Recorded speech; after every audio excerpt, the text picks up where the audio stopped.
And that is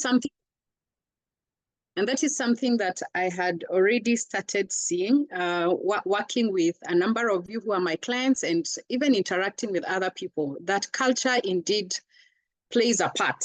And last time we talked about a study that was done globally about cultures, and each country's culture can be described in 6 dimensions. We talked about collectivism and individualism. That is how people view themselves. And we said Kenya is a very collectivist culture. We view ourselves as members of a group, a family. We don't view ourselves as individuals compared to certain economies such as the developed world. But we also talked about the dimension of high power distance, the way in our culture, we tend to expect power to be distributed unequally. Power is not distributed equally, and we actually expect it. So we find that the father figures in our community, we respect them, and they have a lot of influence in many of our decisions, including financial decisions. So for instance, there's some communities, a very large population in our country where women are not necessarily controlling financial resources in their households. And the father figures, the husbands are the ones who do that. We also looked about short-term and long-term orientation. And we saw that in Kenya, we tend to have a very short-term orientation, and we like things that give us gains on a very short time basis compared to investing in long-term investments. There is also what you call uncertainty avoidance, and that is the level to which as a community we feel comfortable with ambiguity, and Kenya does not have a score on that, so we were not able to use that score much. But if you feel very uncomfortable with ambiguity or uncertainty, you'll tend to put things in structures in place to ensure that when the unknown happens, you will be prepared for it. And I may not know, I've not done research on that, but I tend to feel like we probably deal with that in a manner that, yes, we want to be certain, but we also have this sort of social insurance that helps us. Even if we don't prepare as well, we know that our social insurance will come into play. And the last one is what we call masculinity, femininity, or what we also call about the motivation to achieve and to succeed. And out of all those 6 dimensions, we realize that the 2 that have a very big impact, especially when it comes to our financial decisions, are our collectivist nature and the power distance, because in addition to influencing what we do, they also influence our appetite for financial education, which is the one thing that would help us to overcome our cultural biases. So because we know that our families will come together, we will do a Harambee, M-Pesa is working, people will contribute to our problems. We know that a large population of Kenya, for example, do not prepare for funeral expense, something that is very common in many developed countries, and not even developed countries, even countries like South Africa. Many people prepare well in advance for their funeral expenses because it is just like school fees. It's an expense that you know is coming, only that you don't know when it will come. So people tend to prepare well. And we also don't prepare for retirement because we have children, we have our community. Yeah, somehow probably they will help us.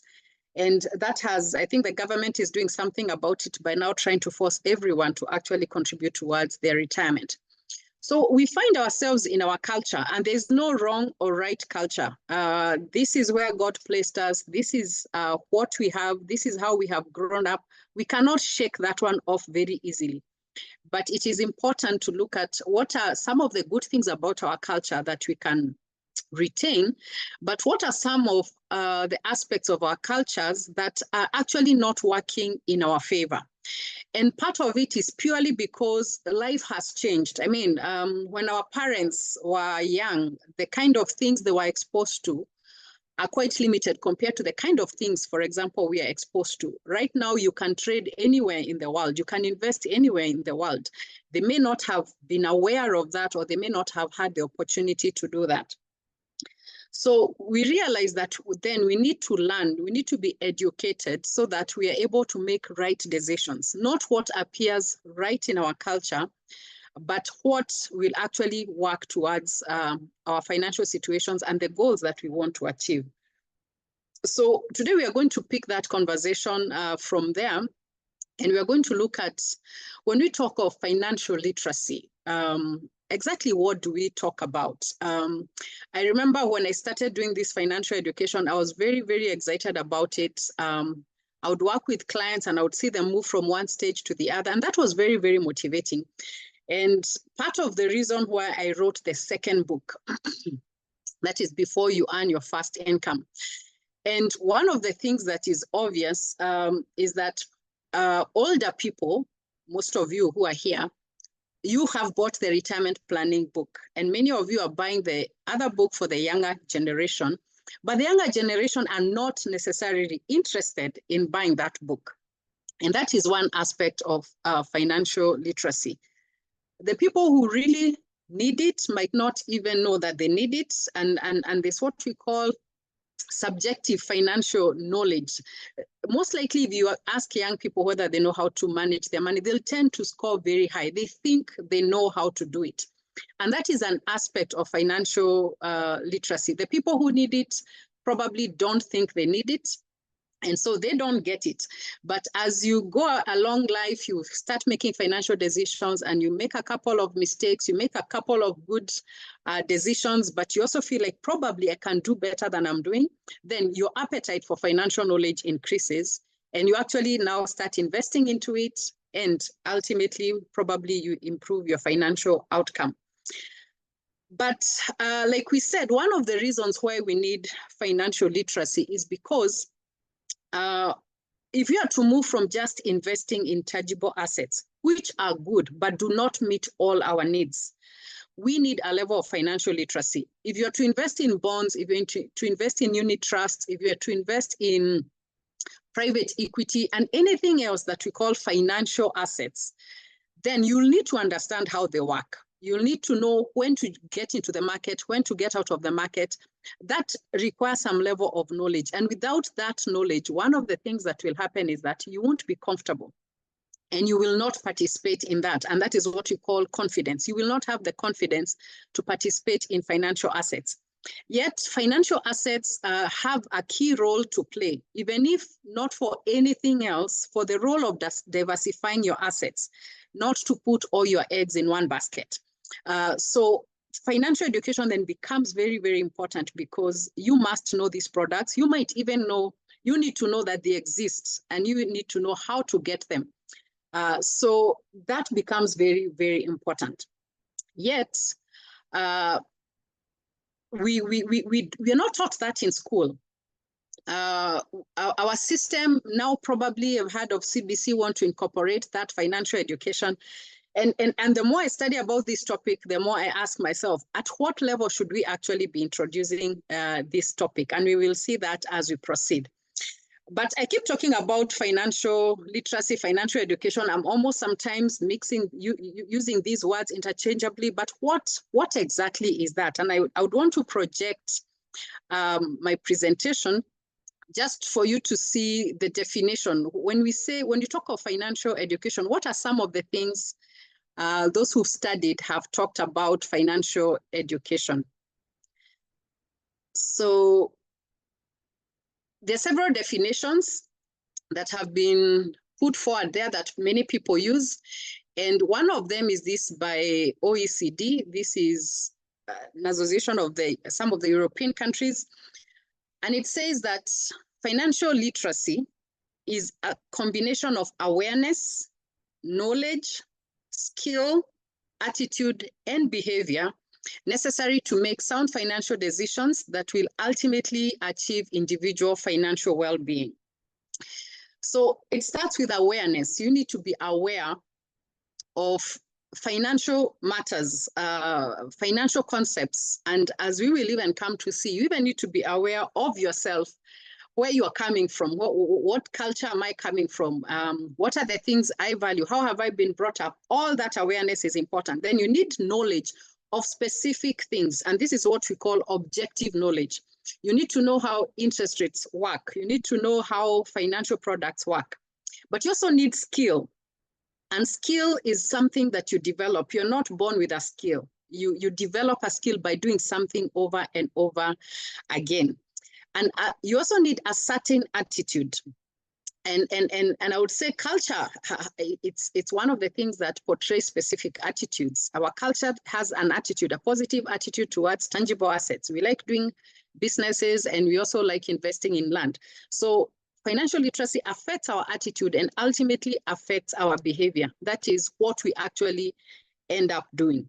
So this is a complex thing. It's not just something, it's not just about hearing about how financial products work, how financial services work, but it is something that is active. I would look at it like any other trade, any other skill that you normally have. If you are a writer, there are certain skills that you need. It's not something you study about. Or let me not even use a writer, probably that might not be the best example. If you want to be a swimmer or a football player, you need to understand how football works, but you also need to get in the game and play for you to say that I am a player or I am a football player. So it is not just something we do passively, but it is actually something that we have to engage, and it has to influence our behavior for us to be considered to be financial literate. There's another definition by Rusadi and Mitchell. When we talk financial literacy, these names appear everywhere because they're part of the team that did the financial literacy survey, the Global Financial Literacy Survey. And this is what they say about financial literacy. It is your ability to process economic information, make informed decisions about financial planning, wealth accumulation, debt management, and pensions. So it's like I said, it's a composite skill that you actually develop. So being financially literate is not just listening to a few people, listening to Rose every month for when she does her webinars. That is part of the process. You're getting some financial knowledge, but that is probably just a small proportion of what will make you financial literacy. You must learn how to process financial information or economic information. So you use the knowledge that you acquire, you apply it, and then as you practice, it becomes your way of life. And then the ultimate goal is to improve your financial well-being. So that will show in how you plan for your finances, the kind of wealth you're accumulating, and even the amount of wealth that you're accumulating, and ultimately how you manage your debts and how you prepare for retirement. So this is a skill we all need, because as we progress through life, then we will need to take care of all these things. So when we talk of financial literacy, and I alluded to this last time, this has, it's basically a test that was given to people, adults, basically in more than 100 countries. And they asked 4 questions regarding numeracy, that is a computation in terms of interest compounding, inflation, and risk diversification. And how they scored is they looked at how many number of adults could answer 3 of these 4 questions correctly. And that is what they used to rank countries. So just a comparison of a few countries here. Uganda, 34% of adults could answer 3 or more questions correctly. Kenya, it's at 38%. And as you move towards developed countries, you start seeing these scores becoming higher, above 50 and above. And majority of them will be in their 60s. So what this basically means is that ourselves and our neighbors, we are lagging behind. But the interesting thing I've been discovering about Tanzania is that many of the scores to do with financial literacy and financial matters, they tend to be a little bit ahead of us. We may not see it, but it is actually true that they are a little bit ahead of us.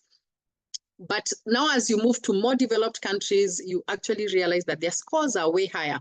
And the one thing that you notice in the difference between those countries, our neighbors and ourselves and those developed countries, is in the type of investments that they get into.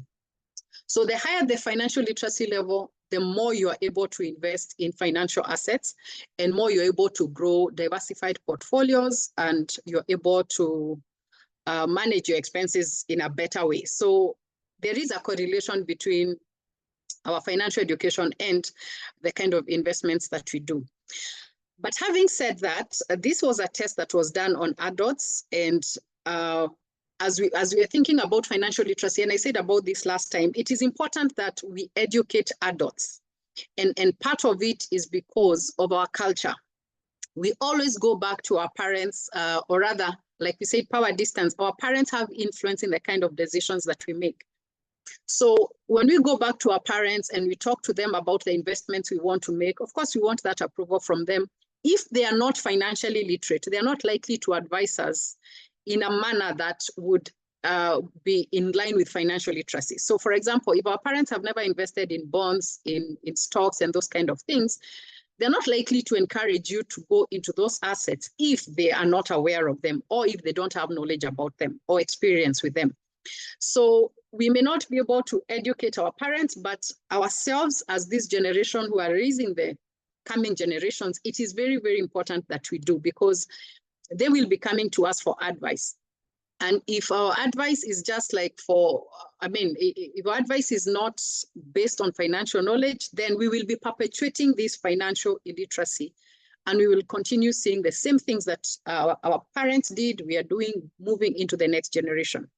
So make it upon, it would be good if you took this skill to be something that you really, really need to grow in, because it will not just impact you, but it will also impact the coming generation. So having financial education, and financial education, we can define it as knowledge about these things we've talked about: risk, about interest rates, managing debt, savings and investments. Does that make you financial literate? So I think many of us can relate to this. At least in my generation, we grew up with I think it was a cooperative bank. What are they called? I'm forgetting, piggy bank. Many of us, we were taught how to save, and after some time we would take the money and go and put it in the bank account. But did we turn out financially literate? Is it just the knowledge that is important, just having that head knowledge? But as it turns out, there's a research that was done by a gentleman called Blue in 2016. He actually said that the components of financial literacy are threefold.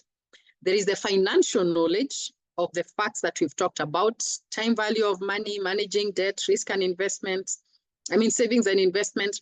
And I must say now, it is an emerging thing that we need to understand ourselves. It's part of financial knowledge. Understanding where you come from, your biases, your temperaments, your personality. How do all those things play out when it comes to your financial decision making?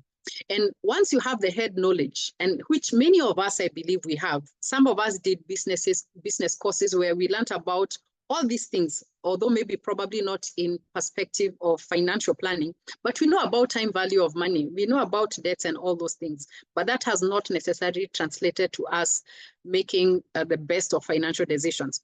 But there's also another element of which we call the critical dimension.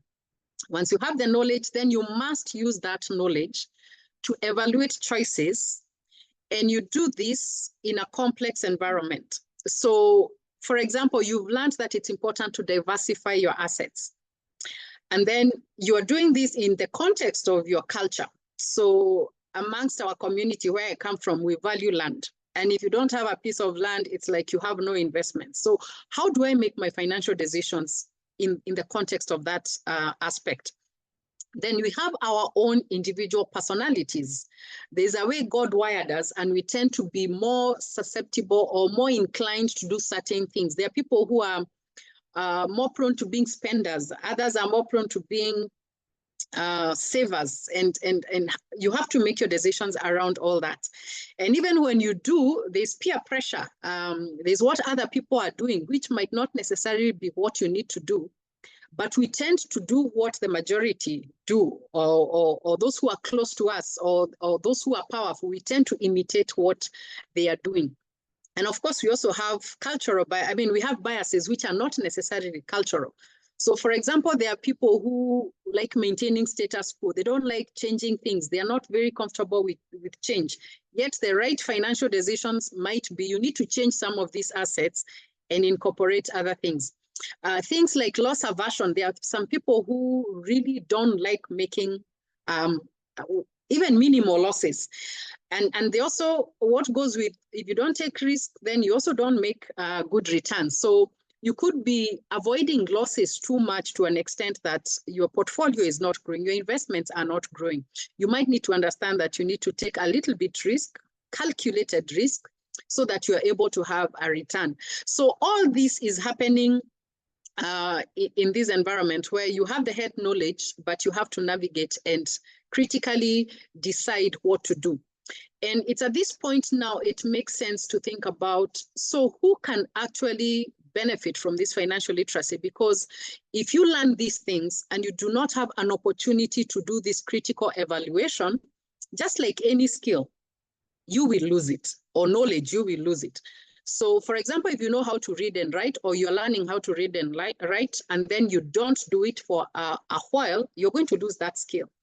So it is important then that if we are learning this, we are in a position, we have the capacity to do these evaluations. We are earning an income, and we are able to use our knowledge to exercise these choices. But because you also want to start a little bit early with the next generation, then when you are teaching your children about money, then you must also avail some financial resources that will enable them to actually make these critical evaluations. So you're teaching your children about saving, about investing, then they must have something to practice with. Otherwise, they're going to lose that knowledge if they cannot apply it. And I must put it, I must include this here, is that just like with every other evaluation you make about choices, you need to have that freedom to make mistakes. And with younger people, the stakes are small. I mean, the stakes are low. You're probably giving them 1,000 shillings, 5,000 shillings, depending on their age. And you might be able to lose that so that they're able to understand the importance of something. And out of that, they can make better decisions. So teach your children, teach the next generation, but give them room to actually make those evaluations. One of the things that probably we all know is that we have learned probably more from failure than from the things we did right. So as you teach, allow them to make mistakes. And as they make mistakes, they will learn and they will be able to make better decisions. So yes, you must have capacity to critically evaluate or to make choices. And finally, there is also the effect of the lasting application. You must be able to process economic information, make decisions, but also now finally do the actual work that you need to do, execute what you have learned and the decisions you have made. And it is important to realize that many people know the right thing to do, but they don't always end up doing the right thing. And this is part of financial literacy. It is where now you're developing the right attitudes, the right skill, and it actually translates into behavior. So some of the things that probably affect our ability to make right decisions is our own personality. And if you have not done this test, there's a DISC personality test. You could look for an online version of it.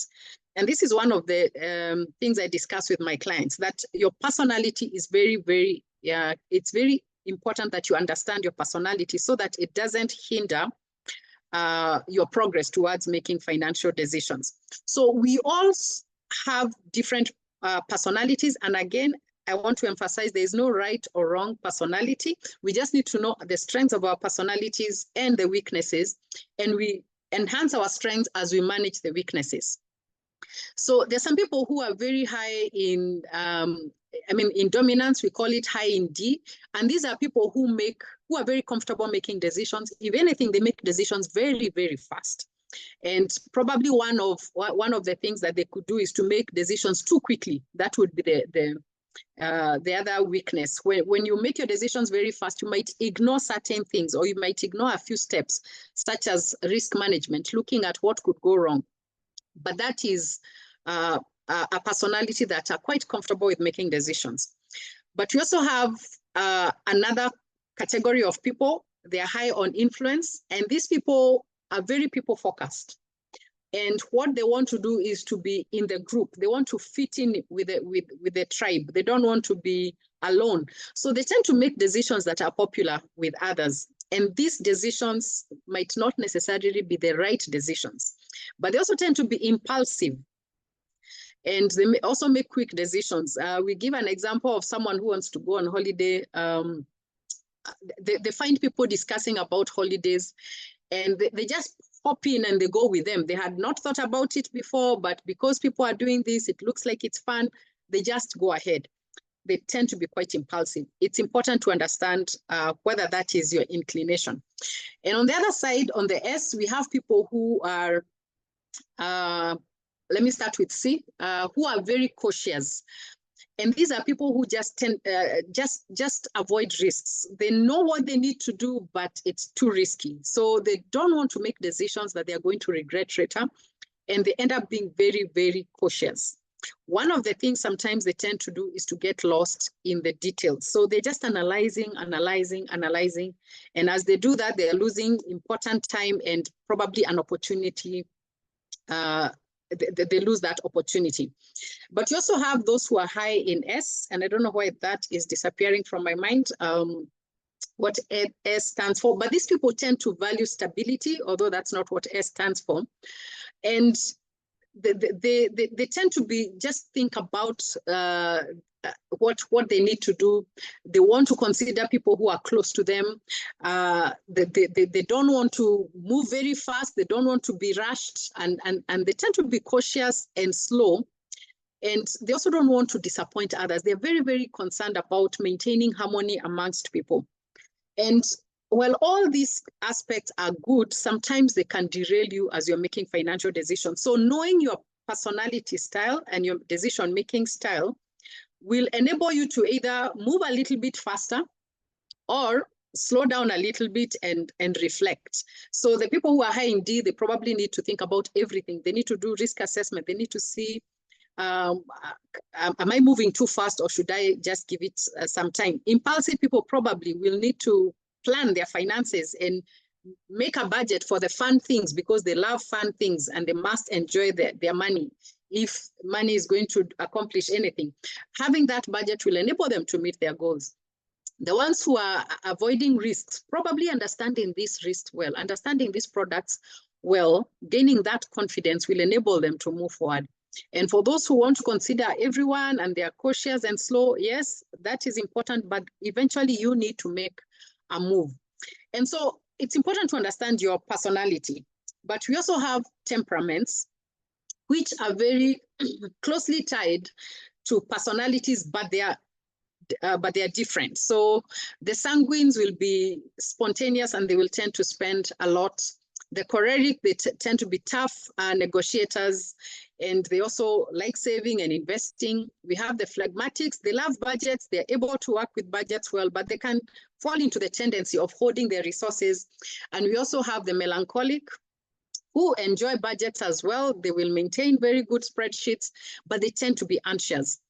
So it's not just about the head knowledge, it's about understanding yourself, understanding the cultural environment in which you are, and working all those things together. That is what will now enable you to make right financial decisions. So as you can see, it is much deeper than just the financial knowledge that we normally talk about. It has a lot about utilizing that knowledge to make right decisions.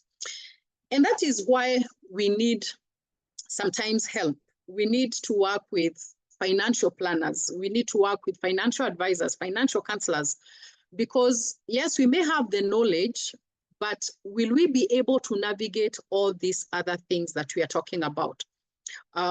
Sometimes we might need hand-holding. We might need someone to expose us to the things we need to invest in. So probably I'm very comfortable with certain investments in land, in businesses, and probably even in retirement benefits. But am I really comfortable about insurances? Am I comfortable about shares? Am I comfortable about bonds? So it has, I mean, throughout my work, there are many times we work with clients who have not utilized certain financial products, and it's probably because they didn't know about them or they didn't know how they work. So working with a financial planner will help you to get to know those products, but they'll also help you to now marry all those things together. So some of the conversations I have with clients is, as we have these conversations, you can actually see, oh, this person has this particular bias, or this aspect of their personality is coming into play. And you can actually point it out, and somebody can think about it and be able to move in the right direction. But beyond that, you also have someone who can help you remain on course by having that person as your accountability partner, somebody who will be checking on, oh, you are supposed to do this, how are you doing about it? And one of the things I have found myself having an accountability partner is that sometimes I may forget about something I was supposed to do, but just because I know I have a meeting with them next week, it reminds me and I'm able to actually do what I need to do. So I'll stop sharing at this point. So it's important that we think through, as we want to grow in this area of managing finances, as we want to increase our knowledge about it, we realize that it is actually a skill that we need to develop. We might need help. We can engage help. I am one of the people who works with individuals who want, especially people who are professionals, not necessarily in business, people who are looking to advance that knowledge and also to learn how to apply it and to build that muscle. So that is what I have for now. I would want to see whether we have any questions before I delve into the final part, into the last part. So if you have a question, you can unmute yourself and just ask a question.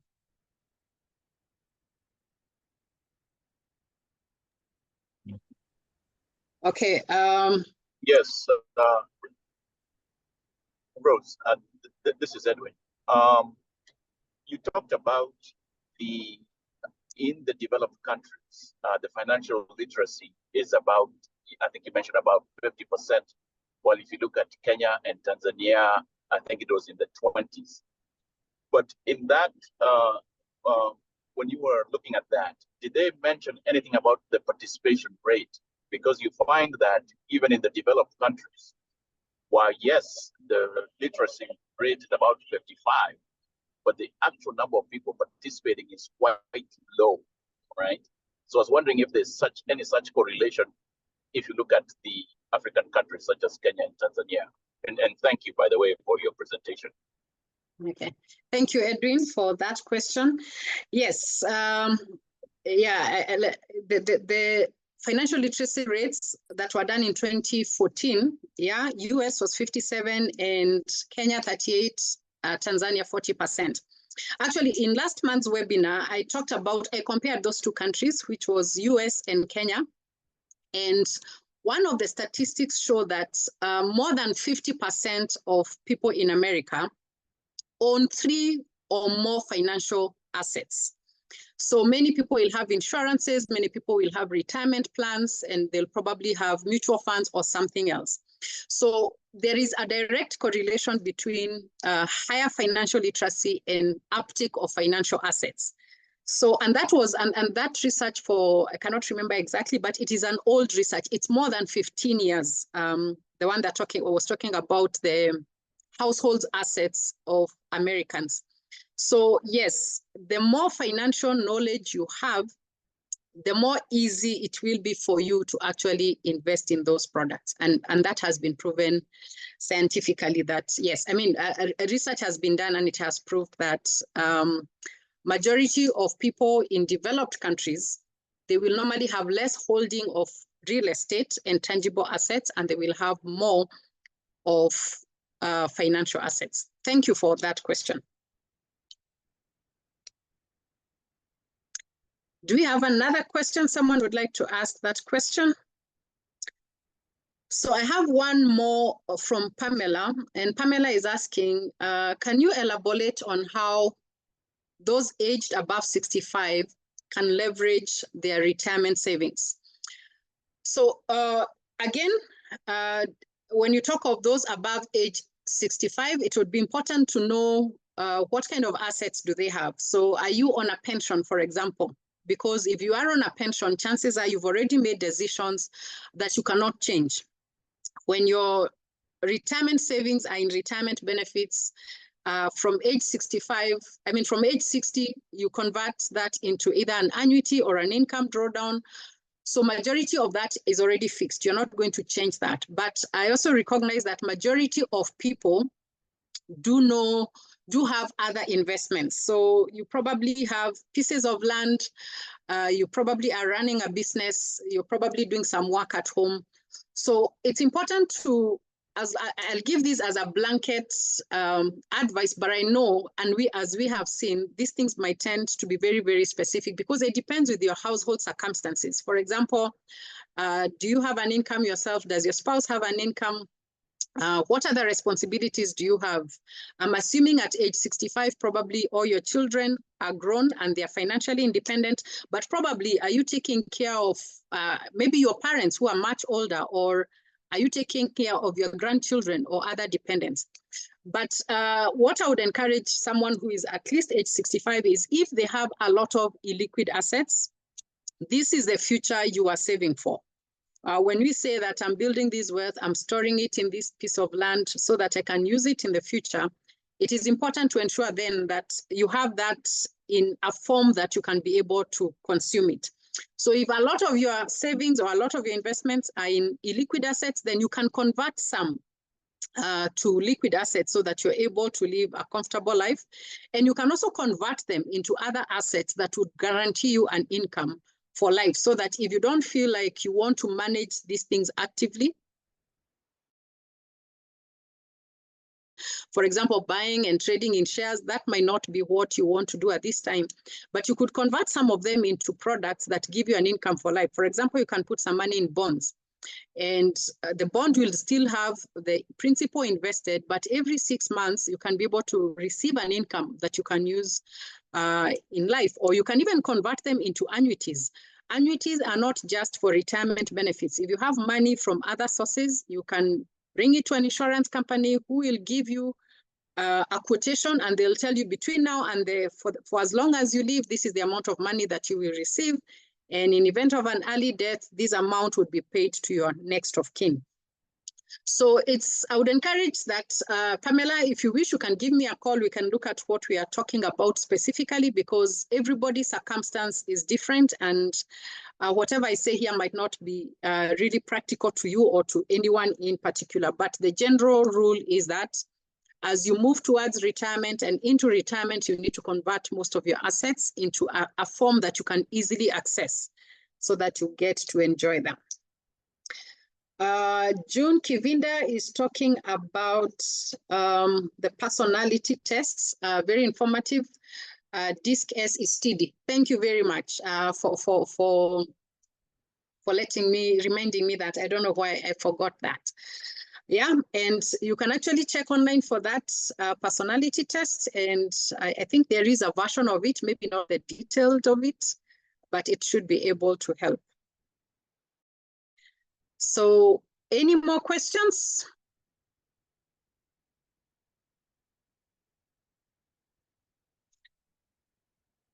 How can I make my investments work in Kenya? I'm retiring from US. I've worked here for over 45 years. I own my house in the US. I would encourage you to get in touch with me. Nova, if you could type my Kenyan number there. At the moment, Pamela, I'm actually in the US, so probably we could get to talk, but you can also have my number and we can have a conversation. So it doesn't really matter where you are. As long as you're a Kenyan, I would be able to work with you and see whether you want to do your investments here or you want to do your investments back home. And yeah, I would encourage you to just get in touch. So for now, I think as I wind up, I would really want us to evaluate some of the financial decisions we have made, and some of the financial decisions you are probably in the process of making, and ask yourself, to what extent is my culture playing out in this decision? To what extent is my personality playing out? So for example, maybe you have talked to someone, you know this is the right investment, but you're not yet making that investment.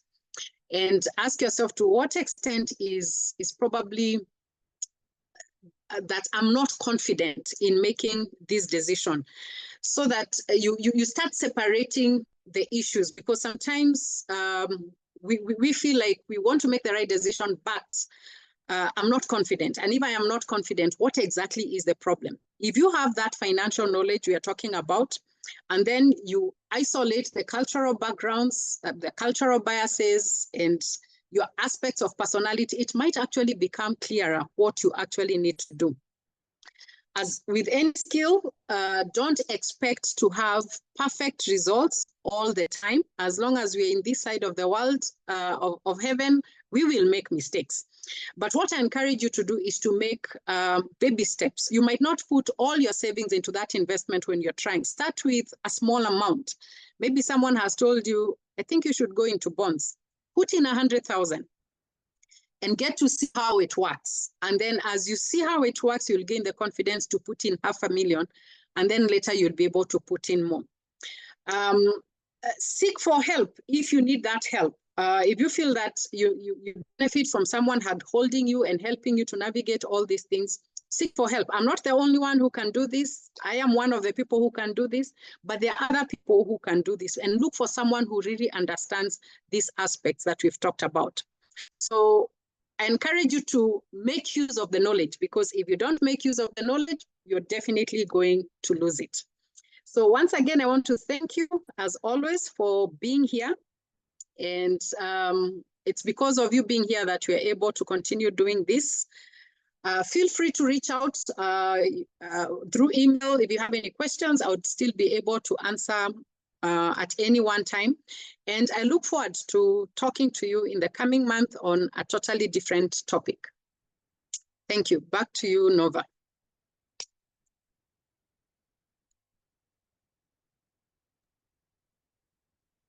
Great. Thank you for the great presentation, Ruth. Yeah, I can see Pamela typed email. I can take that down and get back to you. Thank you. So thank you so much, everyone, for joining us today. I hope it was an informative webinar to each and every one of you, as it was to me. Hope to see you next month, as Rose has mentioned, to do something different. Just to highlight what I had already said before, Rose has written 2 books, Retirement Planning and Before You Earn Your First Income, which are available. If you're in Kenya, you can buy them via Kibanga Books or Nuria stores. Yeah, my apologies also. I did not mention that we will be recording this and went ahead and recorded it. So my apologies for not raising this before. The books are also available on Amazon, Rose has mentioned. So for those of you in the US or anywhere else inside Kenya, you can easily get them on Amazon. So that's it for today. We can say I can say a closing word of prayer, then be dismissed. Lord, we're grateful for the presentation that Ruth has been able to share today. We pray that it will be useful to us as we students that you have provided for us. Pray this in Jesus' name. Amen. Have a great evening ahead for those in Kenya. Anyone else, have a great time.